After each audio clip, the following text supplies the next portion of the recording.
Welcome to Music and Booze with Mo.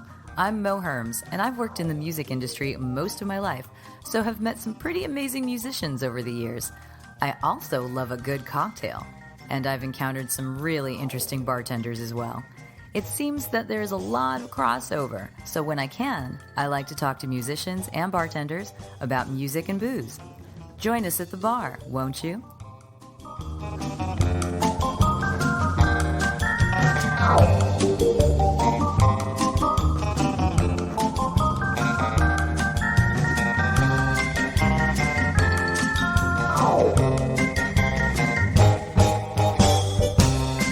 On this episode, I decided to head to my hometown of San Diego, California, and speak with the lovely Reis of Bar Pink in North Park, a very trendy neighborhood these days, but not when I was growing up.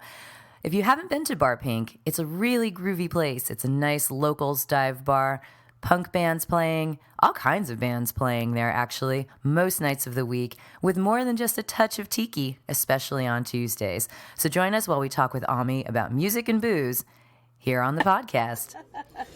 That's totally funny. Oh, Tiki World. Yeah. All right, tell everybody who you are.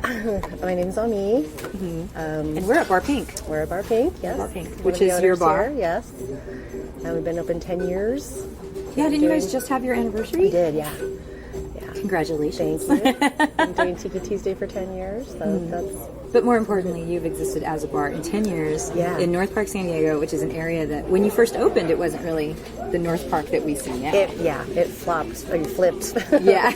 Right after we moved in. And then True North moved in down the street, and just everything went bananas. Everything changed. Yeah. People started coming from everywhere. And so you got in at the ground level. It's like being at the gas lamp or something. It's really, it's kind of crazy. I lived in Silver Lake for a while, and so when my family, growing up in San Diego, North Park was not a place that people went to. Yeah. And so I was telling you before, when I told my dad I'm going there, really, why? North Park, dangerous. It was divey, yeah. Mm-hmm. And I said, first off, I lived in Oakland, so fine. Second, it's changing. Mm-hmm. And right now I look at it, and I told him tonight, North Park right now reminds me of Silver Lake when I lived there in the 2000s. It's like hitting that point where it's really cool and it hasn't gone over the edge into being annoying. It's super hipster. Yeah. It's really hipster, but you don't feel like a jerk yet. Yeah. I don't know, how long do you give it? Balance here. I don't know. It's fun. It's a lot of young people, and they like to go out and have fun, and a lot of them work in the neighborhood too, so it's just that's cool. Yeah. Well, you guys I think you're a proper dive bar. I mean, but that's kind of where your heart is, right? Yeah. Because I know you have a dive bar. A clean, yes. I've always said that. I'm like, my goal, when I own a bar one day, my goal is to have like a nice dive bar. Yeah. And someone's like, what does that mean? I'm all, well, maybe the booze behind the counter will be a notch higher than you would expect at a dive bar, with some great offerings. Dive has to be dark. Yes. First of all. I also said the bathrooms will be clean. Booths and things like that. All right, so tell me about it. Well, I worked at Pack Shores for 10 years. Have you ever been there in Ocean Beach? Ages ago, though. Yeah, so I worked there for 10 years. So that's how... So you worked there for 10 years. Yeah. That was 10 years before this. And no, in between there, I worked at the Turf Club, which is in Golden Hill, which is the cook-your-own steak place, which is also divey as well, a nice divey. So, yeah, I've been in dives for quite a long time now. and you feel comfortable there? Yeah. Why do you like a dive? I thought about it the other day. My dad used to take me to bars when I was little, and we would go to dive bars, and I would play pool and play the jukebox and I love that your dad Have you ever been to the saloon in Encinitas? Yes, of course. Okay. Yeah. So, now it's like everything else. Encinitas is all yoga mats now. Yes. But I, too, went there when I was not old enough to go there. I didn't drink there, though, because I didn't want to be in trouble. No. But I have a friend whose grandfather used to take him there when he was a little boy. Yeah. And nobody even blinked. A couple beers, no big deal. Yeah. Did you go to Captain Keno's and stuff? Oh, God. A friend of mine worked at Keno's. I love that place. Do you know who the Toy Dolls are? Yeah. Okay. They have a song called Fino's. Okay. Every night we go to Fino's. So we used to sing Keno's to that. Yeah. Because that was that era, and then it was my boyfriend in high school who works there. I'll bet you it's exactly the same. Oh, it is exactly the same. Yeah. And they've got that fire pit. Mm-hmm. Yeah. I will go there on my way out of town That's like a mile and a half from my parents' Yeah, house. super cheap still. Super cheap. Yeah, I'd go there for breakfast. And I remember taking my boyfriend at the time there. He said, they've got a bar that opens at 6 a.m. Yeah. We can get breakfast for under $5, under $4 probably. There will be at least one eggshell in there. It's nice and Even dark. if you didn't order any egg. But it gets the job done. Yeah, I think there's a trailer park behind it. Yeah. A lot of seniors who go there, so. Oh yeah, totally, there. totally. But yeah, Keno's. I haven't been. I guess last time I was in Keno's maybe like 3 or 4 years ago. But I don't even think of that so much as a dive bar. I mean, it is. But Dive it's like restaurant. a dive existence. Yeah. I mean, and that place is old school. Very, Old yeah. school. I'm so glad it's still there. And Me it's too. still And it's running. huge Yeah. too. I mean, it's big. Yeah. So your dad took you to dive bars when you were not supposed to be in dive bars. Well, they were restaurant dive bars, like bowl weevils and stuff like that. yeah. You know, there used to be a great one on Shelter Island that would make a great tiki bar, I think now. And you know, it has the A-frame and you know the Budweiser sign that turns. You know, and pool tables, jukebox, and just, you know, drink root beer and hang out. And I don't know, just comfortable. Dive bars are just they are comfortable. They are comfortable. But in this era of the craft cocktail becoming the norm, Right. you know, I mean, well, most bartenders, and you're definitely in this camp because we've talked about this before.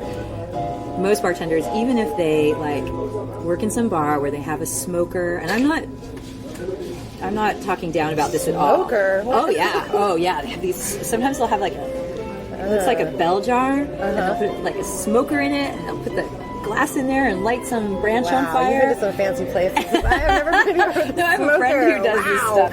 So And how long does it take to get a drink? Like 15 minutes? I mean, seriously, right? At least at a tiki bar, you know, it takes forever to get a drink because there are like 28 ingredients See, in I'm there. like 5 ingredients, maybe 6. Seriously, that is But crazy. those bartenders who do those crazy things, when they go out, they're just like, shot in a beer. Right? Just give me a shot. I have so many, you know, people that work in the industry who come and that's it, shot in a That's all I beer. want. Yeah. Shot in a beer. So you just said, how long have you been bartending? Since I was 21. Really? Yeah. So yeah. how I took a few years off there and worked at a vintage store and had a kid and stuff like that. Yeah. Did you stop bartending because you thought maybe I shouldn't bartend my whole life? Yeah. My sister's been a server since she was 16 years old. Right. She's now 45. I thought I and was she out quit of it. for like 6 months, and then she's like, I really miss it.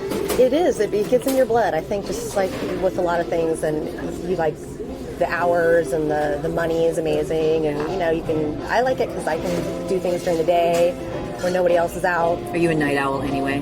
Not so much. I mean, when I work, I kick into that, you know. But well, once I had a kid, no. You know, before, yes. Yeah. Well, he's older now. Yeah. And so you should be easing up. Yeah, for sure. But you just get in that mode, you know, and you're good at it, and you do it, and it's just in your blood. Yeah, and you just can't leave it really. No. What's something that? Well, now you own a bar, which is like that's really achieving the dream. I know that that's something you can't do alone, and everything is that's something I've been trying to do for a couple of years. Etsy, and I have a spot at the antique mall, so that's more my fun thing to do. Yeah. And I'm gonna start getting a little more into that, and maybe a little less here. Yeah. You know, just because I'm getting older, and I just you know it's time to. It takes a toll. It's hard to serve people who could be your children. You know, you know. Like, I don't know, but you could be that wise woman behind the bar. I mean, the woman that trained me was like that. Yeah, you start getting really bitter and you know, salty. Yeah, those are the ones that we remember the I know. most. Oh, I love her to death. See? But yeah, I don't want to turn into her. You know? She was amazing. Then why did you decide that owning a bar was what you... It was the golden opportunity. The girls I worked with from Pacific Shores were starting it, and they actually had another partner who backed out, and they asked me, and I'm like, yeah, absolutely, because we've all worked together for 10 years already, so we knew we'd get along, and you know, so you knew how to do it. Yeah, and then you just report to each other. Dang, who is Robin's husband, he's really good at business, so thankfully he takes care of all that for us because we're not great at that. We do the slinging, and he does the accounting and everything. So I think that's you have a good team. Yeah, everybody has their specialty. Yeah, so. and owning a bar is not something. Well, you can do it alone, but I figure even friends of mine who do own bars with other partners. Don't sleep for like the first couple years. Yeah. You know, doing that. So there's a lot of work to do. With 5 of us working, and we all take shifts, you know, all of us probably have 2 shifts a week. it's been great. We have, job security. We can make our own hours. We can, And honestly, in this neighborhood, it's just going to get better. Yeah. Because you guys have already been here for 10 years, and this neighborhood is blowing up right now. So we've hired all of our, brothers and sisters, and really? They work here too, and so it's very much a family affair. Very much, yeah. We can insure everybody, and it's just, we all do whatever needs to be done. Everybody can do everybody's job too. So, what do you, while working, I like going to bars because I like the community around bars. I don't consider myself a bar fly, but I do like going in and kind of just checking out who's at the bar. I always like talking to the bartenders. It's a nice kind of break, and I go to bars by myself all the time. But I also talk a lot to everybody, so that makes things easy. Yeah, sure. But for you, on your side of it, like, what's some stuff that you like about it? I mean, about bartending? Yeah, what do you like about bartending? What's kept you in it for so long, besides it just getting in your blood? The people, I have great friends. I get to see regulars, and it's just a way to connect. And I feel like sometimes there's some people who are really shy who come in, and I befriend them, and then I introduce them to people. I've introduced people who've gotten married several times. That's so cool. Yeah, and so I kind of help them. I'll, sit them together and bring up conversations and stuff like that. So I don't know if I'm just a peacemaker person or, matchmaker or something like that, but I wish like I lived that. here. I've been single for a very long time. Yeah, I'm pretty good at it. I don't know. So, it's just fun. It's so the people do. I mean, the I people like seeing can people also happy. Like Tuesdays are my favorite. I love seeing people having conversations. We guys have a talking Tiki together. Tuesday here. Yes. So, but you also have live music here. Yes. And so, Tiki Tuesday, you were saying Tuesday's your favorite, but you're a tiki person at heart as well. And your vintage stuff tends to be in the tiki realm, right? And you were just saying your tiki drinks are usually only like, between 3 to 5 ingredients, which is such the anti-tiki drink because they're always so elaborate. I kind of go old school. I don't do, fresh juice or any of that stuff. It's too acidic. I know, I'm sorry, but, I just, Listen to how many people I also make lose their voice after having a couple of those drinks. Mine aren't too strong, too, because the kids around here couldn't handle, like, a real Mai Tai, So I put more juice in it and things like that. I think they'd rather have a couple than be on the floor after. So it's one. dive tiki drinks. Yeah. So it keeps with the spirit of everything. And everybody here knows how to make them. But I have a Coco Loco right here, and it's delicious. Oh, good. I'm glad you like it. So I'm totally happy with this. And then you have music too. So, which to me, if you've got a dive bar and you have music as well, bonus, because that to me makes it the complete package. And so what kind of music do you guys have here? I know I've had friends who've toured through and been here, and they're usually like kind of edgier indie rock bands, or not necessarily punky, but kind of punky. But that's what I've caught. Right. We have everything here. I mean, is it surf tonight? Tonight is like surf garage. We have a guy that comes and plays ukulele. We have, we have all kinds of stuff. Bye, see you. Bye.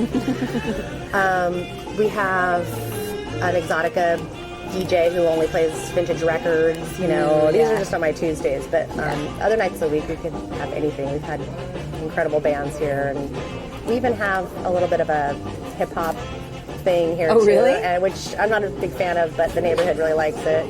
So the kids they love the hip hop. We just started doing jokey on some Wednesdays. Jokey? Yeah, What is that, like it's like karaoke? Exactly. Is it just to like Eddie Murphy records or something? I haven't been here. They just did the first one last week, but I heard it was I'm hilarious. Really curious about that. People were coming out of the woodworks, and it was Have you really ever seen funny. Dub Smash, that app?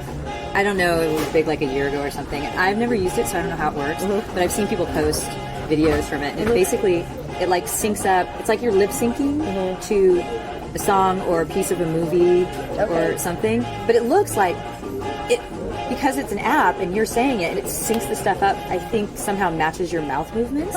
So it looks like you're saying these lines from movies and stuff, which is really weird, but also really hilarious. That's funny. Especially if you're a goofball and you're making faces. Right. So the idea of jokey-okey? I don't know how they do it. There's a host, and people come up, and I heard it was hilarious. That's awesome. Yeah, and there's a lot of cover bands, too, that are really popular right now. So do you guys charge covers when there are bands here?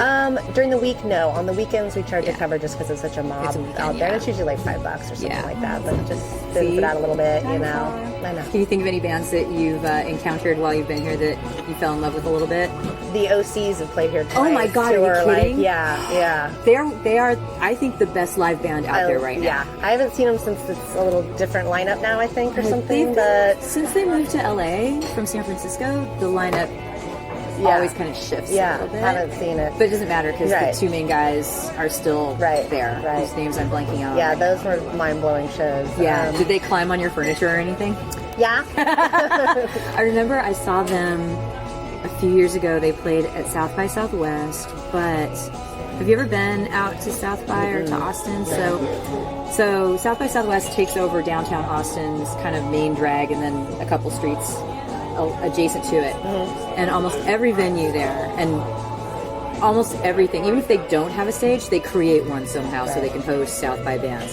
So there's live music just constantly for a week. And there's one place that's on the main drag that refuses to host. It's called Beerland, and they refuse to have anything to do with South by. So they book these crazy shows during South by, and the OCs played there. Now they already played some South by shows, but then they played there. They played at like 1 a.m, and they were playing inside, but pretty soon they were on this patio. Gosh, what do they call it? I'm sure North Park is cool enough for these now. When they do the little parklet. Yes, it was a parklet. Except it was a biker version of a parklet, which meant everything was made out of steel. They came out onto that, and they were playing on like the benches. The drummer had pulled, I think it was the girl who was playing drums, pulled the stuff out, so she was kind of in the back. But they were on that, and then I think the singer's name is John or something. I can't remember what his name is. But anyway, the singer climbed into a tree while he was playing. And was like hanging from this tree. And there were people jumping on cars and like knocking over the bike racks. And I'm all, everyone's going to get arrested in like 10 minutes. But nobody did. And it was such a thing of beauty. It was just... And the energy is just energy insane. With that Everybody's band is crazy. And even if people didn't know who they were... And that's what I think is really magical about the OCs in particular, is everything they do is just so energetic, you cannot refuse them. You just can't.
Good choice. Yeah.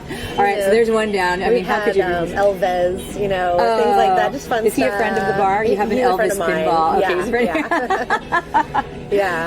I'm drawing a blank right now. I know. I'm terrible on quiz shows, guys. But a couple things did pop right up for you, so that means that they like really I would have thought about it more if I knew you were going to ask that question. I don't know what questions I'm going to ask until I do, so it's totally okay. But I mean, you guys have so many bands come through here, but also you're probably working while they're playing. Sometimes, yeah. So, which I don't mind either, but because since no one is jumping on your feet. There's certain spots I can see really good from and everything, and I like to be able to like get them what they need, and like if they want to jump up in the bar, I'm like, it's cool, go ahead, or So, that is punk rock. Yeah. So did you grow up punk rock? I mean, you were here in San Diego, so it was kind of hard to be goth rock girl, and then. Well, I feel like we grew up with 91X. When I explain 91X to people, I'm like, well, when I remember it first starting, I remember out here Tom Petty right next to the B-52s, and then maybe Led Zeppelin, and then like Duran Duran, and then like Def Leppard, So, and that was all on 91X. You could go to KGB and you get more of the rock, but you'd still get Flock of Seagulls because they were trying to figure out what this new 80s new wave thing. Yeah. So kid. Oh, cool. He actually works at Cafe La Maze. Have you ever been there? What is it? Cafe La Maze in National City. Oh, you gotta go. In National City? It's been there since the 40s. Beautiful red steak bar. Oh, really? Yeah, piano bar, the whole thing. Oh, wait. Piano bar and steak bar?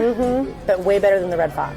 Not that the Red Fox is good, Red Fox but is fine. But this No, place it's totally fine. is amazing. Oh, no, Cafe I'm into Lemonade. it. I love piano bars. I need to make a list of all You these should great make a places so list. people can, check them all out. I mean, you should just post that stuff. I have so many friends that just, when they travel around, they just look for the old things. Mm-hmm. The That's old, what I do too. The old, Yeah. kind of broken, but not really broken. There's probably a couple original staff members still that can't really see very well. The only problem is that they're so spread apart here. So when some people come from out of town, I'm like, where are you staying? I'll try and tell them places to go around there, Well, LA's the same thing. Yeah, very much. LA, you can't get anywhere without it taking like an hour, Right. even if it's only like 6 miles away. For LA. I know. And I guess the one thing that's good about LA being big and sprawling like that is there are still things that weren't torn down to become condos or parking lots. True. Because it's so spread out. Right. So you can still find stuff like that. Right. Yeah, there's still some good old stuff there. Yeah, and here things didn't really get torn down too much. Yeah.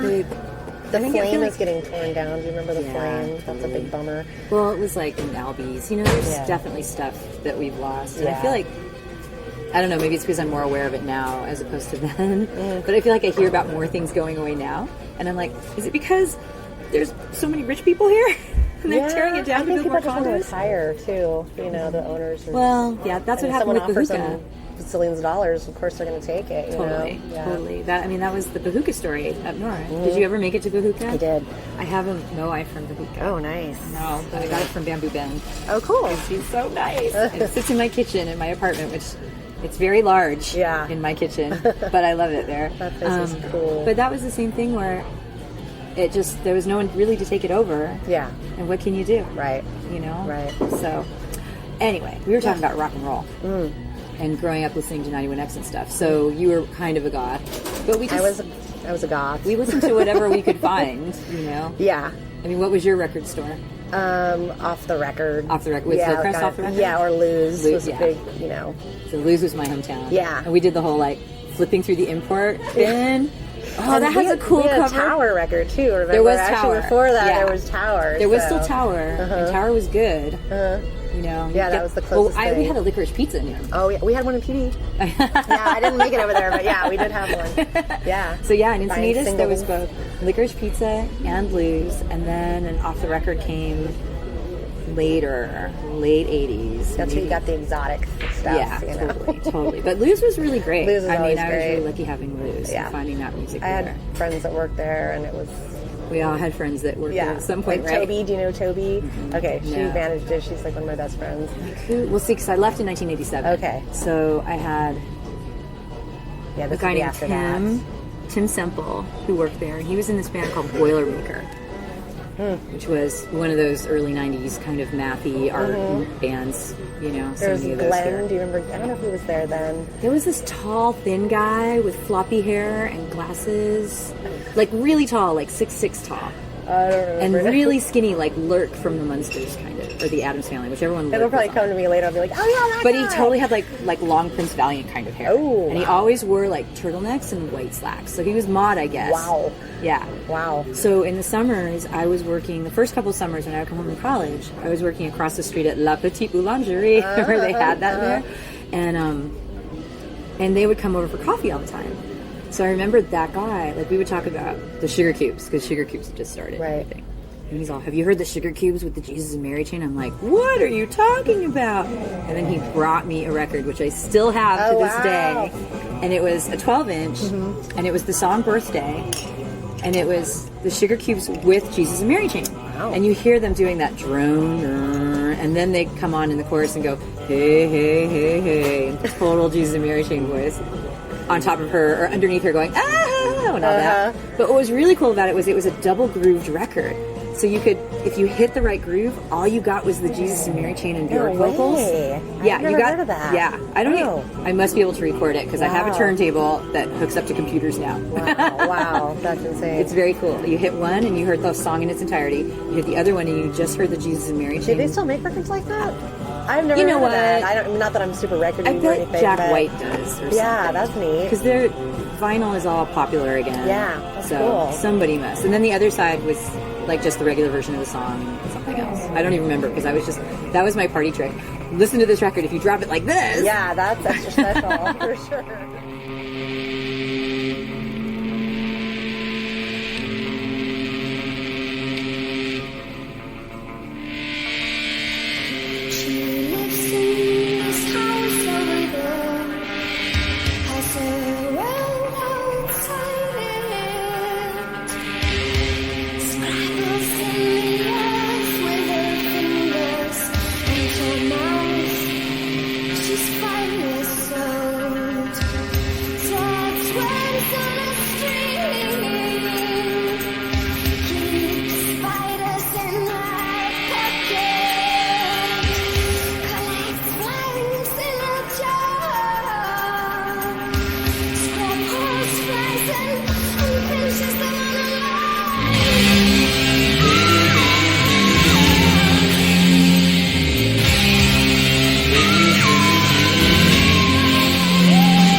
coffee to every day. Wow, hey, he's the man. No, it was very cool, very cool. White slacks guy. I know. He was a mod, and I didn't even realize at the time. Yeah. There was the mods, the rockers, and whatever And the else. goths. Yeah, the goths. And then there was like the stoner surfer kids.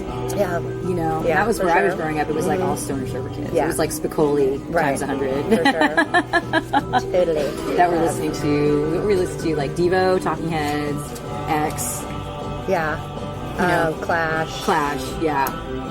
Then as it went on, it was like Fishbone and Red Hot Chili Peppers. Yeah. Then there was San Diego got into the grunge thing, kind of, you know. Well, I mean, they did in the Yeah. 90s. But Yeah. that's always my joke Yeah. whenever I come back home.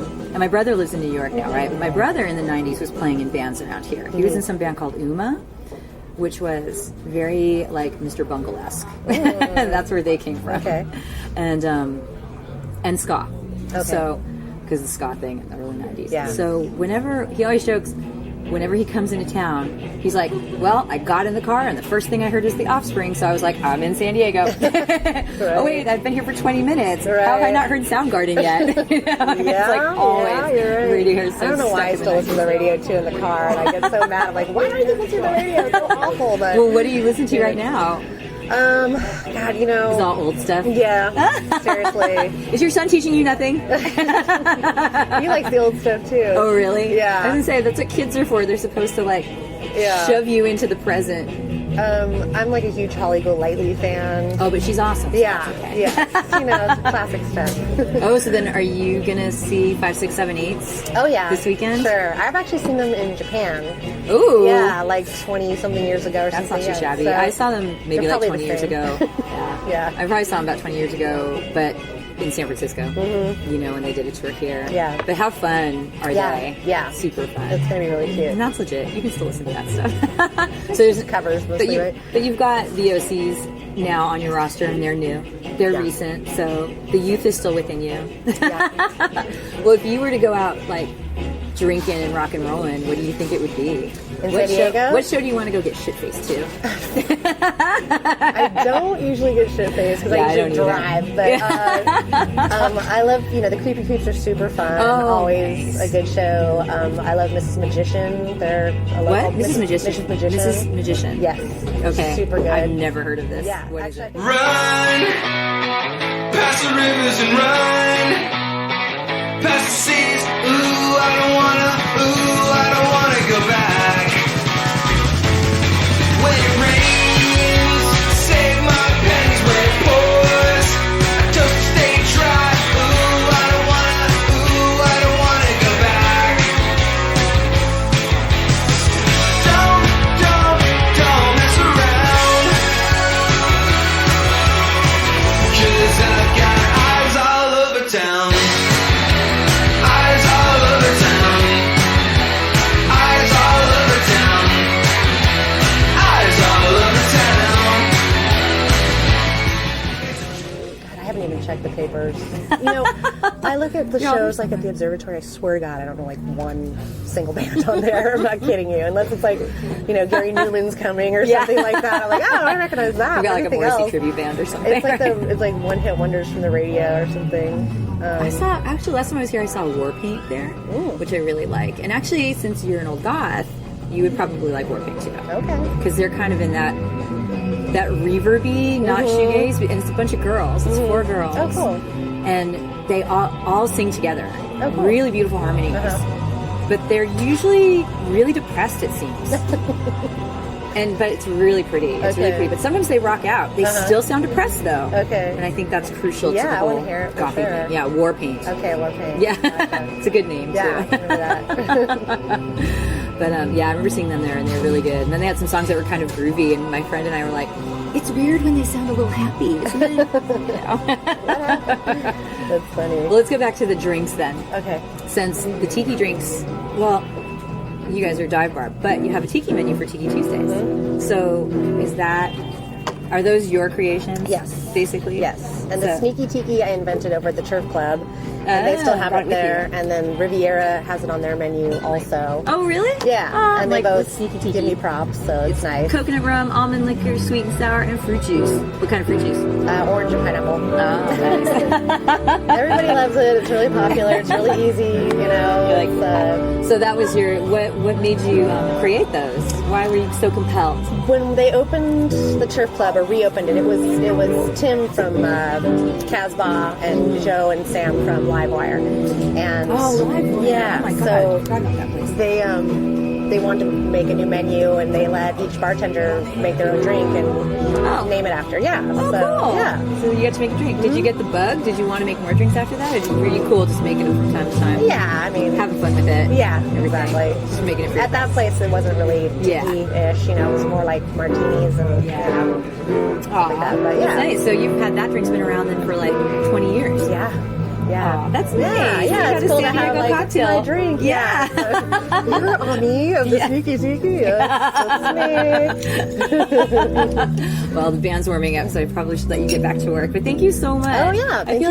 Okay, I'll ask you 2 more questions. One question: give me like a desert island record, any record that you can't live without. Oh Lord, you know you have a couple. I mean, you know, so you just got to pull one out of your classics ass. Like Pet Sounds or something. Totally. And, well, I've had Bob Dylan, and people have told me, so Bob Dylan, Neil Young, and they're like Pet Shop Boys. They bring up these things. I'm like, oh, it's different for everybody. Yeah. So, I mean, Beatles' White Album, just like the usual classic. I was just listening to that. Yeah, never gets this old. morning, actually. Never gets old. Never ever gets old. It really does never get old. I'd probably pick something like a. Like a what? I'm trying to, like, Irma Thomas is like one of my favorite records. You know, I love her. Yeah. Those are all good. You don't have to feel stressed about it. Those are excellent. And then the other question is, one of your favorite cocktails? Or maybe it's just a shot of beer. Depends on the night. If I'm at a tiki bar, it's a Mai Tai.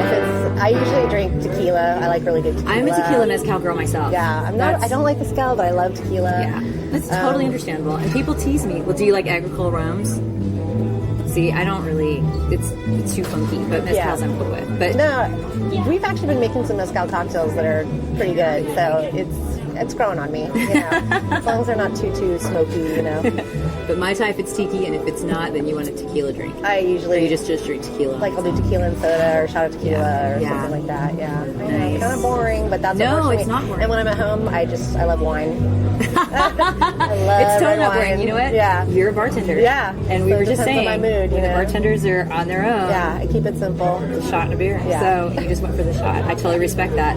You know, I was actually at a bar with some girlfriends a couple weekends ago, and they were like, oh, we want to drink this, we want to drink that. And I was looking at the menu, and I can't do spicy things. I'm a bad Latina. I can't.